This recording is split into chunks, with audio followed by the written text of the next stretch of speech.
নেবেন, ঠিক আছে? তবে আমি একটা বিষয় বলবো, খালি কুরবানিকে কেন্দ্র করে কোনো রকম রিয়া, অহংকার, লোক দেখানো কাজ করতে চান এবং পরিবেশ দূষণ হয় এমন কোনো কাজ করতে চান। জাস্ট ইসলামের সৌন্দর্য ফুটিয়ে তুলবেন, এর যে হক, মিসকিনের হক, আত্মীয়দের হক, এটা ঠিকঠাক মতো আদায় করবেন।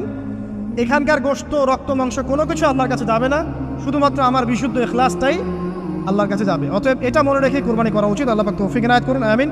ইনশাআল্লাহ কুরবানির গভীর শিক্ষা সম্পর্কে আগামী জুমায় কথা হবে।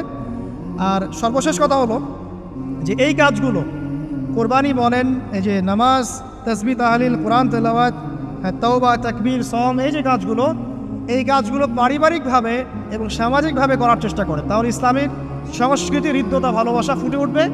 ইসলামের সৌন্দর্য অমুসলিমদের কাছে পরিস্ফুটিত হবে। ইনশাআল্লাহ দেখবেন এই সৌন্দর্য দেখে তারা ইসলামের পথে ফিরে আসবে ইনশাআল্লাহ।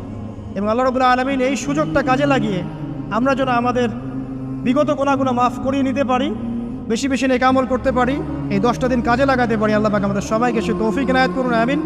এই 10 দিন কী করবো আমরা? এগুলোর পাশাপাশি বেশি বেশি তাকবীর দিবেন।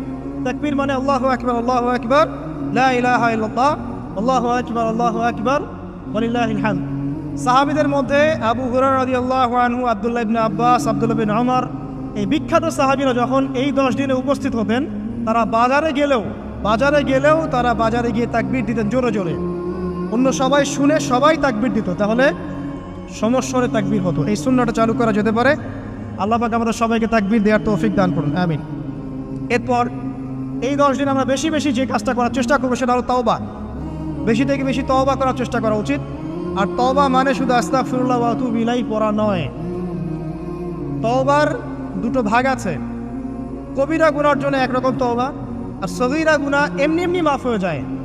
সগীরা গুনার জন্য একটা সগীরা গুনাহ হয়েছে, আপনি একটা ভালো কাজ করলেন, আগের গুনাহ মাফ। একটা গুনাহ হয়েছে, আপনি ওযু করলেন, চোখের হাতের সব গুনাহ মাফ। একটা গুনাহ হয়েছে, আপনি সদকা করলেন, গুনাহ মাফ। মানে গুনাহ মাফের অনেক সুযোগ আছে, কিন্তু কবিরা গুনাহ মাফের শর্ত আছে। শর্ত কি? 1 নাম্বার, পাক্কা নিয়াত করা যে আর কোনোদিন এই কাজটা করবো না ইনশাআল্লাহ।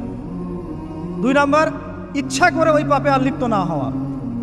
এবং 3 নাম্বার, নিজে এই পাপের জন্য কান্নাকাটি করা, অনুতপ্ত থাকা, তাহলে ইনশাআল্লাহ মাফ হয়ে যাবে।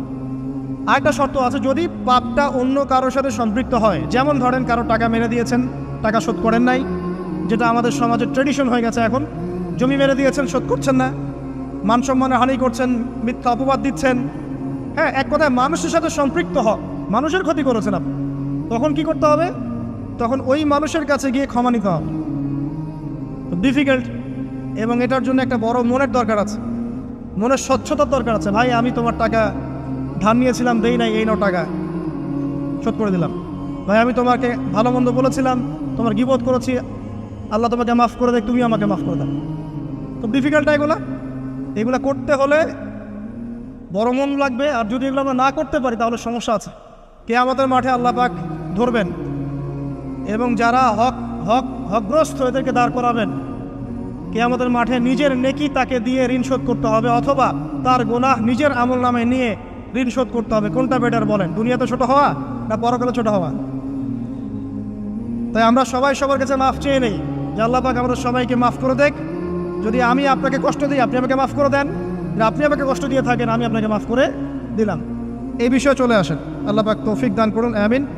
আর একটা তওবা করুন, আস্তাগফিরুল্লাহাল্লাযী লা ইলাহা ইল্লা হুয়াল হাইয়ুল কাইয়্যুম ওয়া আতুবু ইলাইহি, দিনে 70 বার বা 100 বার, দিনে 70 বার বা 100 বার। যদি না পড়েন, অ্যাটলিস্ট এতটুকু বলবেন, আস্তাগফিরুল্লাহ ওয়া আতুবু ইলাইহি, আস্তাগফিরুল্লাহ ওয়া আতুবু ইলাইহি, 70 বার বা 100 বার। এরপরে আসেন, এই 10 দিনের অন্যতম একটা আমল হতে পারে সওম রাখা।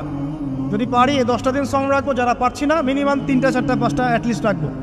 আর যারা সেটাও পারছি না, কমপক্ষে আরাফার দিনের সিয়ামটা যেন মিস না যায়, ঠিক আছে? আরাফার দিনের সওম যেন মিস না যায়। আল্লাহ পাক তৌফিক ইনায়াত করুন সবাইকে, আমিন। আরাফার দিনের সওম বিগত 1 বছর, আগামী 1 বছরের গুনাহ মাফের কারণ হয়ে যাবে ইনশাআল্লাহ। যত গুনাহ আমরা করেছি 1 বছরে, আরাফার সওম রাখলে সমস্ত গুনাহ মাফ হয়ে যাবে। একটা হাদিসে পড়েছিলাম, ইবলিস আরাফার দিনে সবচাইতে বেশি অনুতপ্ত হয়, মানে হতাশায় ভোগে। একটু আগে বললাম না, ইবলিস আমাদের প্রতিবন্ধকতা, সে সবচেয়ে বেশি হতাশায় ভোগে আরাফার দিনে। আরাফার দিনে আল্লাহ পাক কাছাকাছি চলে আসেন, রহমত নাজিল হতে থাকে, সেটা দেখতে পারে। এবং আরাফার দিনে আল্লাহ পাক যত মানুষকে মাফ করে দেন, এবং জাহান্নাম থেকে মুক্তি দেন তা অন্য কোনো দিনে করেন না। অগণিত অসংখ্য মানুষকে আল্লাহ পাক আরাফার দিনে মাফ করে দেবেন ইনশাআল্লাহ। অতএব এই দিন সওম রাখতে হবে। কারো সওম রাখবে? যারা হজ করছে না তারা রাখবে, মানে আমরা যারা হজ করতে যেতে পারিনি এবার তারা রাখবো ইনশাআল্লাহ তাআলা। এছাড়া বেশি বেশি সওম রাখার চেষ্টা করা উচিত এই 10 দিন। ফজিলত একটা হাদিস একটু আগে বলেছি, একটা সওম আপনার কি হবে? 1 বছর সওমের নেকি পাওয়া যাবে ইনশাআল্লাহ তাআলা। হজ এবং উমরা করা, যারা এই 10 দিনে হজ উমরা সুযোগ পেয়েছে তারা আল্লাহ পাকের মেহমান। আমরা দোয়া করবো আল্লাহ পাক তাদের সবাইকে সুস্থতার সাথে হজ করা তৌফিক দান করুন, এবং আমাদেরকেও জীবনে অন্তত একটাবার হলেও মাকবুল হজ করা তৌফিক আল্লাহ পাক দান করুন আমি। এবং একটা হাদিস এসেছে, যে ব্যক্তি বিশুদ্ধভাবে হজ করতে পারে, মাকবুল হজ, মাবরুর হজ, সেই ব্যক্তি ওই দিনের মতো নিষ্পাপ হয়ে যাবে যেদিন তার মা তাকে প্রসব করেছিল। আরেকটা কথা বলি, ফজর নামাজের পরে চেষ্টা করেন আধা ঘন্টা থেকে 1 ঘন্টা কোরআন তেলাওয়াত করার জন্য। পারা যাবে ভাই ইনশাআল্লাহ?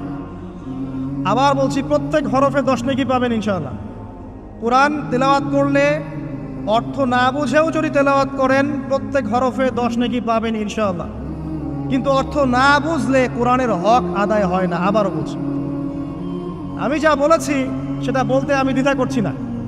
আমি বলছি কোরআন তেলাওয়াত করলে প্রত্যেক হরফে আপনি 10 নেকি করে পাবেন, বোঝেন আর নাই বোঝেন, তাফসির বোঝেন আর নাই বোঝেন, অর্থ বোঝেন আর নাই বোঝেন, প্রত্যেক হরফে কি পাবেন?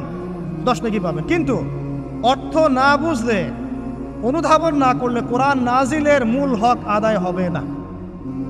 কোরআন নাজিল হয়েছে তাদাব্বুরের জন্য, গবেষণার জন্য, কোরআন কেন্দ্রিক জীবন করার জন্য। যদি অর্থ না বোঝেন কেমন করে জীবন করবেন? আর যত